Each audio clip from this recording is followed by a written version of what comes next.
दोस्तों नमस्कार। तो आज हम आए हैं दिल्ली के तुगलकाबाद किले में। ये तुगलकाबाद किला है। यहाँ 25 रुपये का टिकट लगता है इसका। यहाँ से टिकट लेकर हम जाएंगे अभी अंदर किले की तरफ।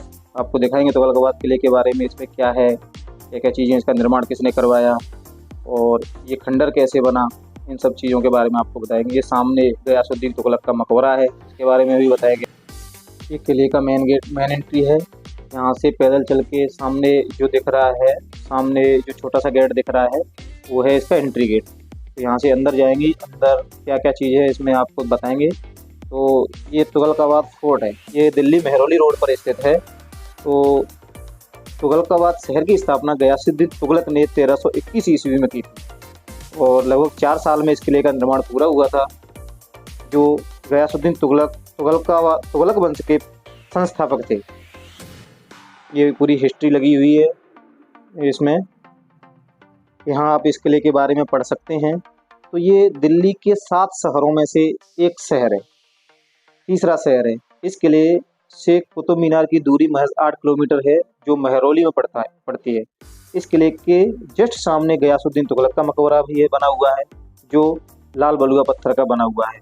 तो अभी हमने मेन गेट से एंट्री नहीं की, हमने टिकट नहीं लिया था। तो अब हम आ गए किले की बैक साइड, क्योंकि हमारा एक साथी था, उनको पता था कि बैक साइड से एंट्री हो जाती है, तो वहाँ से चलेंगे हम किले के अंदर, टिकट बचाएंगे। तो हम आ गए अब किले की बैक साइड में। ये किले की लंबी लंबी दीवारें, मतलब इस गयासुद्दीन तुगलक ने इस किले को इस तरीके से बनाया कि इसको कोई भेद ना सके। ये किले के अंदर कुएं का निर्माण है। उस टाइम पे कुएं के निर्माण भी, पानी पीने के लिए जो कुएं यूज होते थे, बहुत पुराना कुआं है। देखो इसकी गहराई कितना गहरा है। अभी तो इसमें कुछ नहीं है, इसको ढक रखा है, लेकिन ये उस टाइम पे पानी देते थे यहाँ पर रहने वाले लोगों को। तो इसकी लंबी लंबी ऊंची ऊंची दीवारें बनाई थी, तो इसलिए बनाई थी कि कोई इसको भेद ना सके। तो ये है बैक साइड। बैक साइड से एक खंडर, मतलब एक सुनसान जगह में होकर निकल के जा रहे हैं। डर भी लग रहा है कि भूतों का बंगला, भूत बंगला जैसा लग रहा है। तो अंदर से हम जा रहे हैं ऊपर घूमते हुए, बिल्कुल झाड़ियों में से होती हुई। ये देखो बिल्कुल झाड़ियों से निकल रहे हैं। रिस्क भी है लेकिन निकल गए हम यहाँ से। ये हमारे शर्मा जी, ये पीछे बेचारे निकल नहीं पा रहे हैं, फुल मस्ती में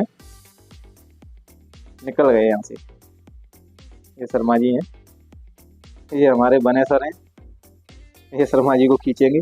तो अभी तो ये किला पूरा खंडर पड़ा हुआ है। ये यहाँ का एक गेट है जिसको पूरी तरह झाड़ियों से बंद कर रखा है, कटीली झाड़ियों से।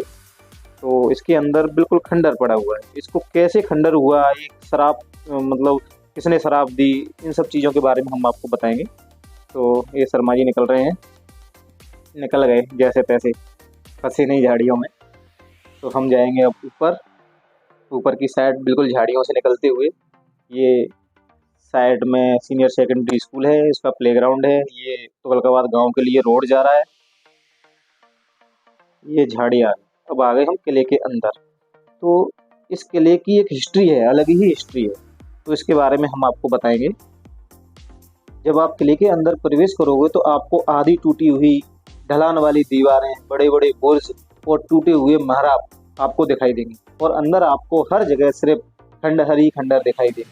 इसी जमाने में यहाँ पर एक पूरा शहर बसा हुआ था, और आज देखो यहाँ सिर्फ खंडहर ही खंडहर आपको देखने को मिलेंगे। समय का खेल है, जो हर जगह टूटी फूटी दीवारें और खरपतवार के अलावा आपको कुछ नहीं दिखाई देगा। एक समय में तुगलकाबाद को राजघरानों और दरबारियों के लिए इसे एक किलेबंद शहर माना जाता था, जो दुश्मनों के हमले से हर समय सुरक्षित एक अभेद किला था। लेकिन किस्मत को कुछ और ही मंजूर था। इस किले की कहानी महान सम्राटों की शक्ति और महत्वाकांक्षा और अहंकार की। तो क्या है इस किले की विनाश की कहानी। जब अहंकार अपनी चरम सीमा पर होता है तो उसका विनाश निश्चित होता। तो हम आपको बताएंगे कि तुगलक वंश का विनाश कैसे हुआ और किसकी शराब ने इस किले का विनाश कराया। तुगलकाबाद किले की स्थापना 1321 ईस्वी में तुगलक वंश के पहले शासक गयासुद्दीन तुगलक ने की थी। तुगलक का नाम गाजी मलक था और उसने अलाउद्दीन खिलजी के शासन में गवर्नर के रूप में शुरुआत की। लोकप्रिय किंवदंती के अनुसार जब मुबारक खिलजी अपने पिता की गद्दी पर बैठा तो गाजी मलिक ने सुझाव दिया कि वह अपने शासन के दौरान एक किलेबंद शहर का निर्माण करे। खिलजी ने इस प्रस्ताव को हंसते हुए टाल दिया और गाजी मलिक से कहा कि जब वह राजा बनेगा तो वह स्वयं ऐसा करेगा। उसे नहीं पता था कि उसका मजाक एक भविष्यवाणी थी।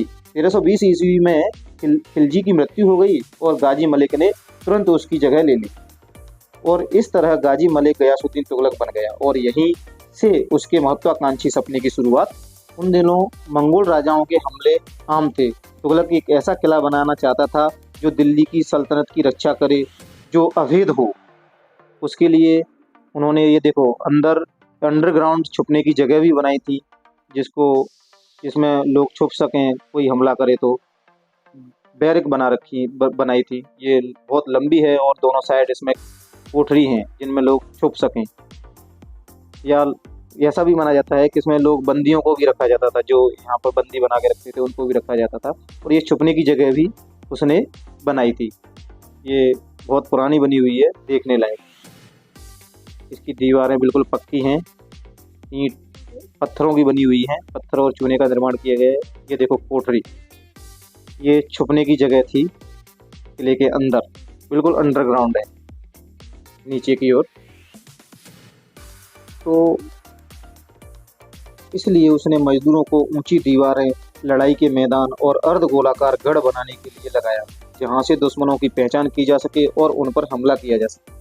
किला बड़े शहर का हिस्सा था, जिसमें राजघरानों के रहने के लिए एक महल क्षेत्र भी था। साथ ही एक तरफ सामान्य प्रजा के रहने के घर भी बने थे। प्राकृतिक रूप से बहने वाली धारा से पानी को रोकने और उसे झील में बदलने के लिए एक बांध बनाया गया था। किंवदंती है कि तुगलक को इस सपनों के शहर से इतना गहरा लगाव था कि उसने दिल्ली सल्तनत के प्रत्येक मजदूर को इसके निर्माण पर काम करने का आदेश दिया। कहा जाता है कि जिस समय शहर और किले का निर्माण किया जा रहा था, उसी समय सूफी संत निजामुद्दीन औलिया अपने आवास पर एक बावड़ी का निर्माण करवा रहे थे। क्योंकि हर कोई किले के निर्माण में व्यस्त था, इसलिए संत जी को अपनी बावड़ी बनाने के लिए मजदूर नहीं मिल पा रहे थे। इसलिए मजदूर दिन के दौरान किले पर काम करते थे और रात में बावड़ी का निर्माण करते थे। जब तुगलक को यह पता चला कि निजामुद्दीन औलिया हमारे मजदूरों को रात में काम पर लगा रहा है, तो वह क्रोधित हुआ। गुस्से में आकर उन्होंने बावड़ी वाली जगह पर तेल की आपूर्ति पर प्रतिबंध लगा दिया, ताकि रात्रि में काम करने के लिए कोई लैंप न जला सके। कहा जाता है कि सूफी संत निजामुद्दीन औलिया भी उतने ही क्रोधित थे और उन्होंने अपनी तपस्या के बल पर अपने कुएं के पानी को तेल में बदल दिया था।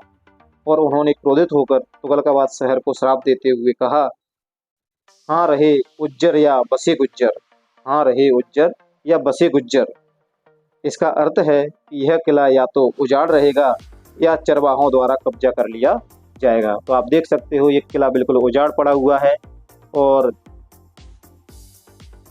इसमें चरवाहा मतलब चारागाह या खरपतवार ही आपको मिलेंगे। तो ये प्रसिद्ध सूफी संत निजामुद्दीन औलिया का श्राप था, इसीलिए ये किला अब बिल्कुल खंडर पड़ा हुआ है। तो ये थी इस किले की श्रापित होने की कहानी और तुगलक वंश के विनाश का कारण। तो अब लेके चलते हैं हम आपको गयासुद्दीन तुगलक के मकबरे की ओर। तो ये सामने गयासुद्दीन तुगलक का मकबरा है, जो किले से महज 180 मीटर की दूरी पर है।